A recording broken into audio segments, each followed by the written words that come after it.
everyone, welcome to the Beginnings Quilt Along again. This is block number 7, Dutchman's Puzzle. So I'm showing you how to set your background squares onto the larger piece of fabric. There is written instructions as well on my blog, and I will link those in the video information below when I upload this to YouTube. So you can get all of your measurements from there. So what you do is you line up 2 of your background squares that are marked diagonally on the back so that they match the corners on opposite sides on your larger block. And then you pin them so that the line is straight. Make sure that the line going down the 2 background squares is straight, one with the other, and make sure that your corners are perfectly lined up.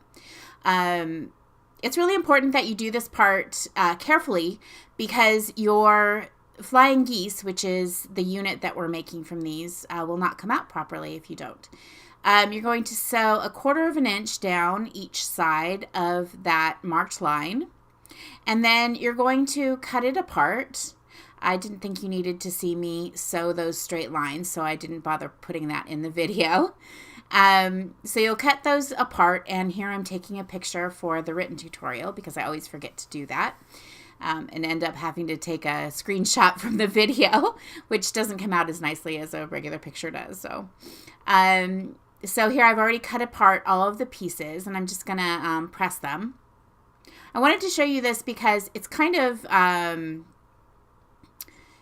hard to explain in written form. So it's a very strange looking thing when you press these, because it looks like, how is this going to come out as a block? But you'll see once it's sewn together how it works out. But it comes out looking somewhat like a heart shape when you press these open. So you're going to be pressing toward your background, and I'll show you in a little while why we're pressing toward the background rather than pressing toward the dark side like we normally do. It just makes it easier to get perfect points this way. And as I said, I'll show you in a little while how that works out. So I'm pressing all of these open. And sometimes when I press, I stack them on top of each other to press because it just gives the one on the bottom a second pressing, which is nice. It makes it even flatter. So now I'm going to put the other background squares on. So that was the first half of the background squares, and sewn and pressed.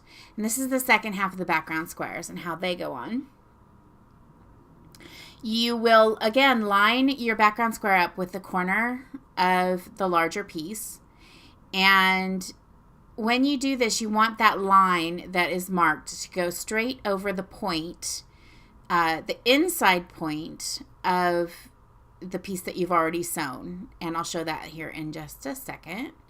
So when you flip this back, that blue line should be right over where the point is, not where the seam comes out, but where the point is, because it's going to crisscross over the seam a little bit, but you want the points to be lined up.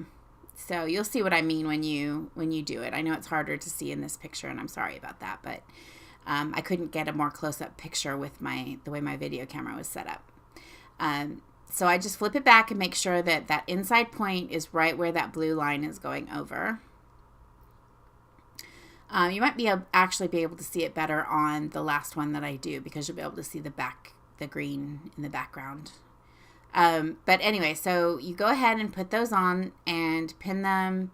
Make sure they're nice and straight. Again, accuracy here is really important because it's really easy to get your flying geese to not be straight or square. So the more accurate you can be here, the better they're going to come out.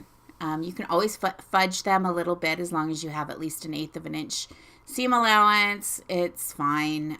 Once they're quilted and everything, they'll all stay together just fine. But try to be as accurate as you can because we want our blocks to be really nice and pretty. Okay, so these are all ready to go. And what I'm going to do then is sew again 1/4 of an inch down each side of that marked line.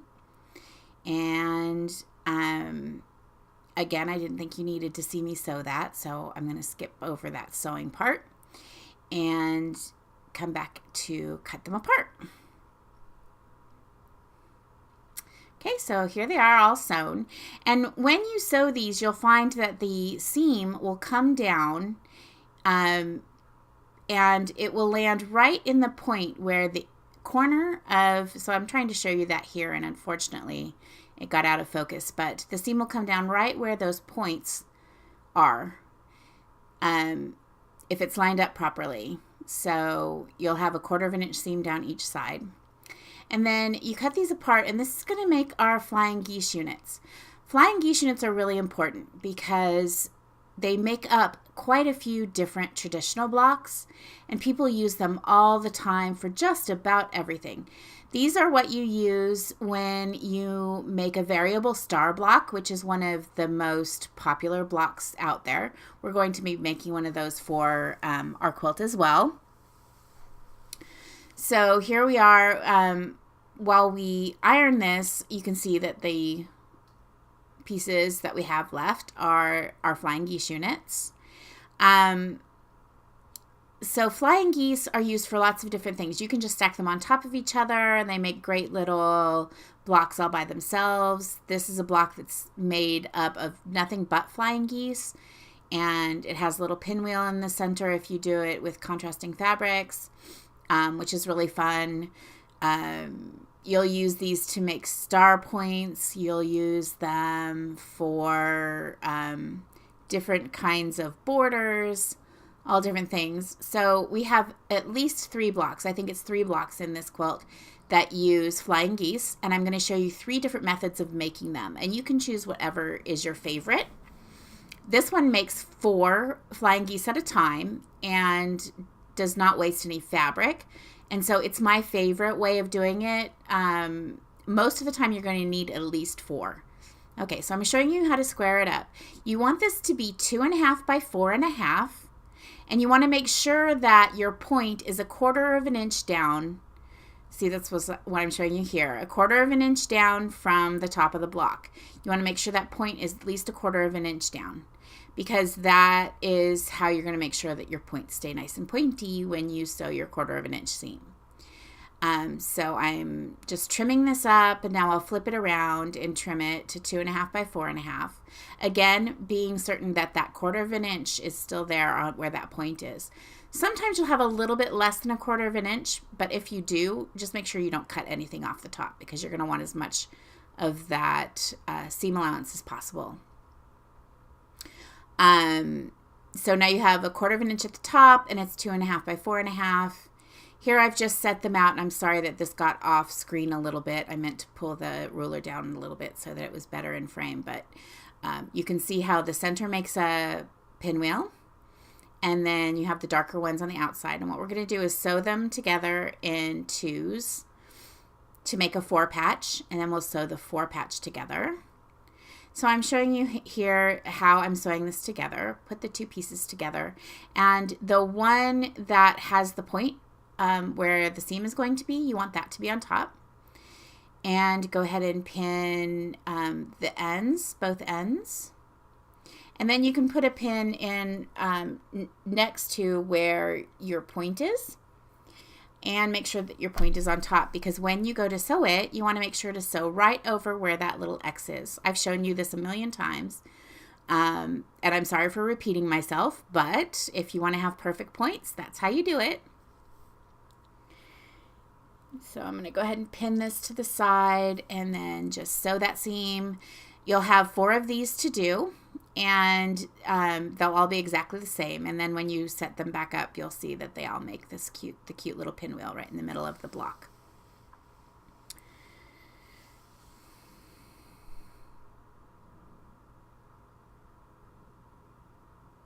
I don't know if you have a machine like I do, where every once in a while it will start out and give you like a little, I don't know, like a little knot in the back of your fabric, or a little thread nest.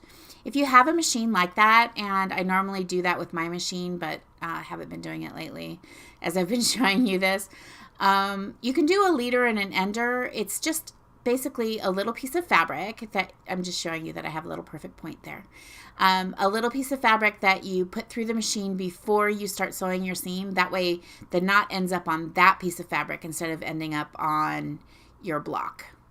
And then when you're done, you just take that piece of fabric off, sew it back through, and then cut between that and your block. And then you always have a beginning, and you don't have to go find another piece of fabric next time to use as a leader or an ender. I'll show you that in the next video that I do so that you'll know what I'm talking about then. But anyway, so here it is, the little piece that's sewn together, and this should be what each of your little 4-piece blocks look like. Once that's pressed down, you'll see it'll have a nice point. So I didn't think you needed to see me sew the rest of the 4 blocks together. So we'll skip over now to the next part right here. Okay. And so here I have the 4 blocks sewn. And now we're going to put them together like this.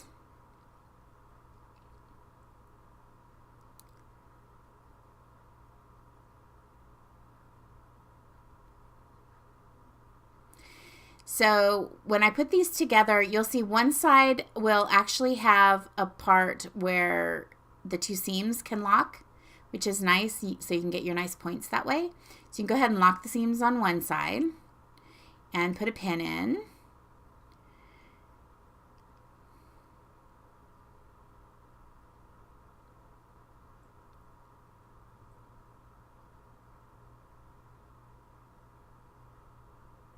And then go ahead and pin your other side. And then your center seam, you'll want to make sure when you sew that center seam that you're sewing 1/4 of an inch, because this is not going, you're not going to be able to see it on this one. But if you sew a perfect 1/4 inch, you should be good, and you should have a good point there. So you can go ahead and pin that center if you want to or not. And then once you sew it, just be careful when you go over all those seams right there in the center, because it's a little bit bulky. But if you make sure that you're using your 1/4 inch foot and you're sewing a good 1/4 inch on that, you should have a good point. So there you go. You can see that I have a good point there. And then what I'm showing you, I think what I showed you here anyway, is that at the top, you have 1/4 of an inch, and at the bottom you have 1/4 of an inch, so that when you sew your next seam, you won't be cutting those points off. So here I'm pressing toward the darker side and doing the same thing on the other one. And then we'll sew that center seam. And to match up those points in the center, we're going to do this just like we did with the pinwheel block, where you put a pin in the point on the top one that you're doing, and a pin at either end. So you put a pin in the point and then put it through the point on the bottom.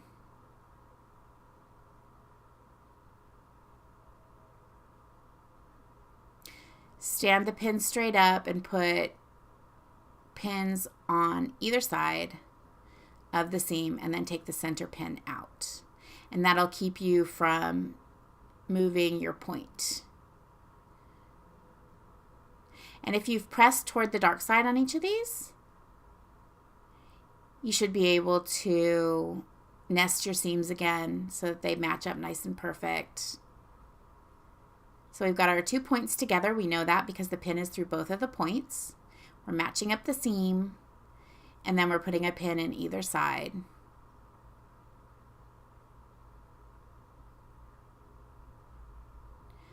Of the seam and taking the center pin out.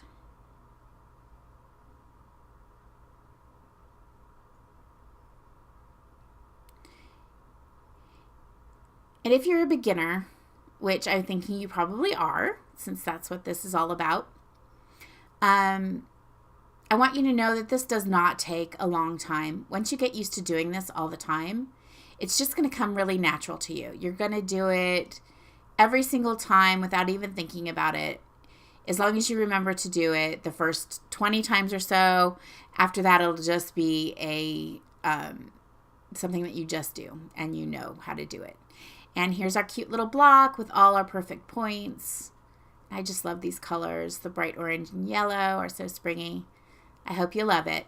Thanks so much.